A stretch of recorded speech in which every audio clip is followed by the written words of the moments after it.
Peru, police clash with protesters in capital Lima. Riot police used tear gas to disperse protesters in Peru's capital Lima, as thousands of people took part in anti-government marches across the country. Demonstrators want embattled President Pedro Castillo to resign over allegations of corruption.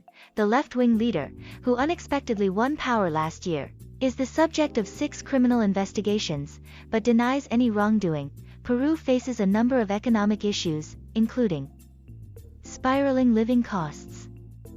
The country was disproportionately badly hit by COVID-19, and poverty levels are forecast to remain above pre-pandemic levels for the next 2 years, according to the World Bank. Mr. Castillo won the presidency promising to narrow the gap between the rich and the poor, but a Congress dominated by opposition lawmakers has blocked many of his plans.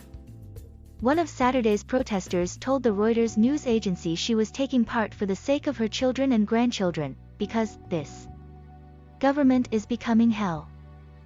Another told the AFP news agency that the country was on the edge of the precipice. Economically, everything has stagnated. No injuries were reported immediately after police fired tear gas canisters in Lima in an effort to stop demonstrators from reaching government buildings. Protests were also reported in a handful of other Peruvian cities, while groups of Mr. Castillo's supporters organized a march of their own in a Lima square, following his 2021 victory in a highly polarized vote. Mr. Castillo has survived 2 attempts to oust him from his job through impeachment. The 53-year-old was also the subject of a constitutional complaint last month from the Attorney General, who accused Mr. Castillo and his family members of being behind a criminal organization.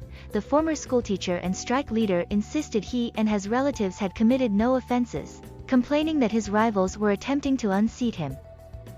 The former schoolteacher and strike leader insisted he and his relatives had committed no offenses, complaining that his rivals were attempting to unseat him. On Saturday, Mr. Castillo tweeted a defiant message aimed at the usual enemies, who he blamed for false accusations, vowing to continue to fight to free people from inequality.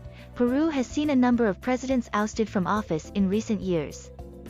In 2020, it had 3 heads of state in the space of 5 days.